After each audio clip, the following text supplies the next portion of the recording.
గోదావరి జిల్లాలకు సంబంధించినటువంటి major factor Mudragada Padmanabham గారు ఏ పార్టీలోకి వస్తారు. ఆల్రెడీ మీ ఫాదర్ జ్యోతుల నెహ్రూ గారు కూడా వెళ్ళి కలిశారు. జనసేన నుంచి కూడా సంప్రదింపులు జరిగినాయి. ఈ మధ్య మళ్ళీ ఏదో బీజేపీ అని ఇట్లాంటి ప్రచారం అంతా జరుగుతుంది. ఏంటి ముద్రగడ పద్మనాభం గారు అడుగులు ఎటువైపు ఉంటాయి? మీ కూటమికి ఆయన మద్దతు ఉంటుందా?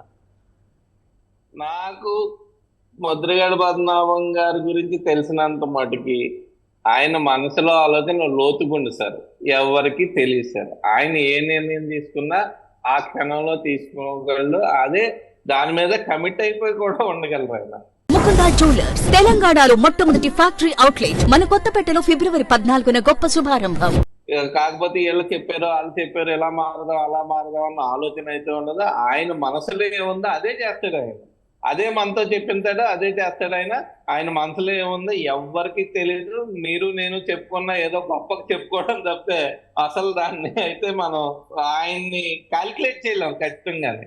ఆయన లైఫ్ స్టైల్ అది, పూర్వం నుంచి ఆయన లైఫ్ స్టైల్ అది. అలాగే ఇక్కడ నానుని బట్టి జనసేన అని కొన్ని రోజులు అన్నారు, ఇప్పుడు మళ్ళీ తగ్గింది. మళ్ళీ జనసేన అని ఒక 2 days నుంచి అన్నారు.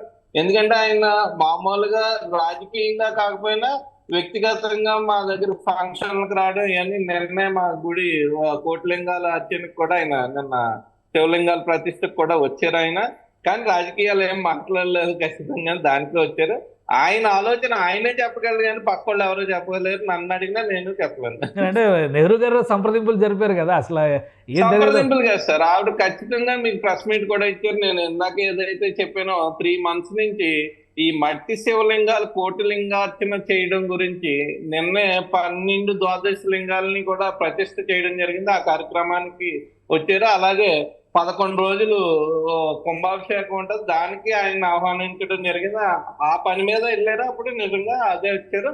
తర్వాత ఇంకొక ఎప్పుడు చెప్పిన విషయం ఆయన బయటకు చెప్పింది ఏంటంటే, ఈసారి మీకు సపోర్ట్ చేస్తాను నేను అని చెప్పడం జరిగింది. అది కూడా బాహాటంగానే చెప్పాడు ఆయన. సో అంటే మీకంటే ఓన్లీ మీ ఫ్యామిలీకి, పార్టీగా జగ్గంపేట నియోజకవర్గంలో. ఎందుకంటే ఆయన కిల్లంపూడి మండలంలో ముందు పచ్చిపాడులో ఉండి సార్ 5 villages 6 villages ఆయన బాగా పట్టుండే విలేజెస్. ఎప్పుడు ఆయన పచ్చిపాడు చేసేవాడు కదా అప్పుడు.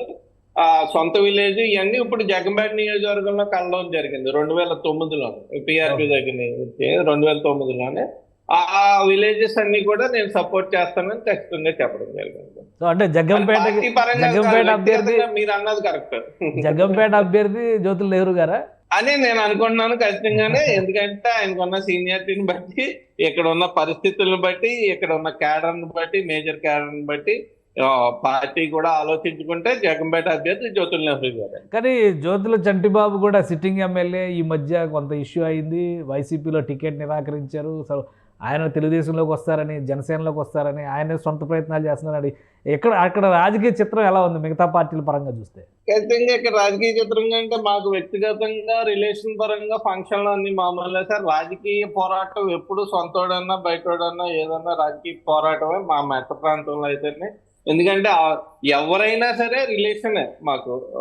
అప్పుడు తోట నరసింహ గారు చేసినా, తోట సుబ్బారావు గారు చేసినా, వెంకటాచలం గారు చేసినా, జ్యోతుల నెహ్రూ గారు చేసినా, చంద్రబాబు చేసినా, అక్కడ పద్మనాభం గారు చేసినా మాకు అంతా రిలేషన్ సార్ వీళ్ళందరూ కూడా. ఖచ్చితంగానే ఫంక్షన్లు అన్ని మామూలే. ఎప్పుడు రాజకీయ పోరాటమే మాకు. ఇప్పుడు కూడా చంద్రబాబుతో రాజకీయ పోరాటమే మాకు ఖచ్చితంగానే. ఎందుకంటే అపోజ్ చేశారు కూడా జ్యోతుల నెహ్రూ గారు. ఎందుకంటే 2 కేంద్ర బిందువులు ఉండకూడదు, ఒకటే ఉంటే అభివృద్ధి జరుగుతుంది, 2 ఉంటే గొడవలతో ఉంటుంది, నాకు అవసరం లేదు అని అపోజ్ చేయడం కూడా జరిగింది. సో ఆయన చేరిక అనేది ఉండదు, ఇంకా ఆయన చేరిక ఉండదు అయితే జ్యోతుల చంటిబాబు. నాకు తెలిసి 90% ఉండదండి. రైట్. మరి ఈ అన్ని సర్దుబాట్లకి ఎంత సమయం పట్టొచ్చు? ఎందుకంటే అవతల పక్షం చూస్తే అధికార పార్టీ ఆల్రెడీ ప్రచార భేరీ మోగించుకొని ముందుకెళ్ళిపోతున్నటువంటి పరిస్థితి. నియోజకవర్గాలు అన్నిటిపైన కూడా ఒక స్పష్టత ఇచ్చేసారనేటువంటి సంకేతాలు ఉన్నాయి. లోక్సభ స్థానాలు, అసెంబ్లీ స్థానాలు 2 కూడా ప్యారల్గా చేస్తున్నారు. మీకు ఇంకా పొత్తులపైన క్లారిటీ రావాలి, అభ్యర్థులు డిసైడ్. ఖచ్చితంగా మా బాబు గారు అయితే వెనకడుగులో ఉన్నారని మేము అందరి భావన కూడా, నాయకుల్లోని అందరిలో బయటకి ఎవరు మాట్లాడకపోయినా నాలాంటి వాళ్ళు 1-2 మాట్లాడినా ఖచ్చితంగా దాంట్లో వెనకడుగులో ఉన్నాం. ఖచ్చితంగా అతి తొందరలోనే నిర్ణయం తీసుకుని గ్యారంటీగా ఈ ఇచ్చేవి అనేది ఒక 50% 60% ఉంటాయి, అట్లానే అనౌన్స్ చేసుకుంటే బాగుంటదని ఇన్నర్ ఫీలింగ్ అందరికి సో కూడా. క్లారిటీ ఉన్నాయి ముందే అనౌన్స్ చేసేయాలంటారా? క్లారిటీ ఉన్న నియోజకవర్గం క్లారిటీ ఉన్నాయి చేసేది కదా సార్. జనరల్ గానే ఒక 50 సీట్లు 60 సీట్లు ఉంటాయి కదా సార్ జనరల్ గా, లేకపోతే 70 సీట్లు ఉంటాయి. క్లారిటీ ఉన్నాయి. ఏదైనా ఇప్పుడు బాబు గారు పోటీ చేయడం ఖాయం, లోకేష్ గారు పోటీ చేయడం ఖాయం, అలాంటి సీట్లు ఉంటాయి కదా. పవన్ కళ్యాణ్ పోటీ చేయడం ఖాయం, పవన్ కళ్యాణ్ గారు పోటీ చేయడం ఖాయం. అలాంటి సీట్లన్నా కూడా మనం ఒక లిస్ట్ ఫస్ట్ లిస్ట్ కింద చేస్తే ఒక వీళ్ళలో కూడా ఒక ఆత్మవిశ్వాసం పెరుగుతుంది. వస్తున్నాయి, బాబు గారు కూడా అనౌన్స్ చేస్తున్నారని. మరి ఏ కారణంతో లేట్ చేస్తున్నారు అన్నది మనకి అంటే మీ అంచనా ప్రకారం ఫస్ట్ లిస్ట్ ఎప్పటిలోగా రావచ్చు? ఈ మంత్ ఎండింగ్ లోపల అంటున్నారు సార్. 16 అన్నారు కానీ ఉండకపోవచ్చు, మంత్ ఎండింగ్ లోపల వస్తుందేమో అనుకుంటున్నాను నేను. రైట్. అంటే పొత్తు పైన క్లారిటీ కోసం వెయిటింగ్ అనుకోవాలా ఇదంతా?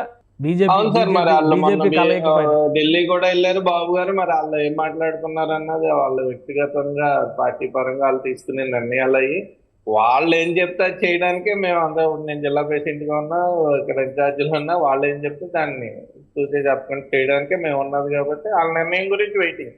రైట్. థ్యాంక్ యూ నవీన్ గారు, మీ అభిప్రాయాలు తెలియజేసినందుకు.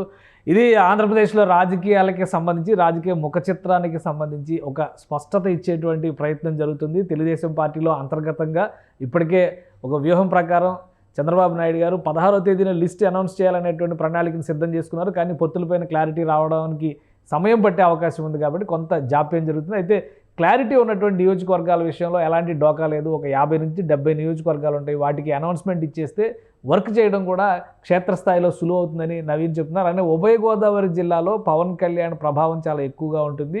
తెలుగుదేశం జనసేన కలిస్తే క్లీన్ స్వీప్ చేయడానికి కూడా 99% అవకాశం ఉంటుందని ఆయన గట్టిగా చెప్తున్నారు. ఇది స్పెషల్ డిస్కషన్. Keep watching.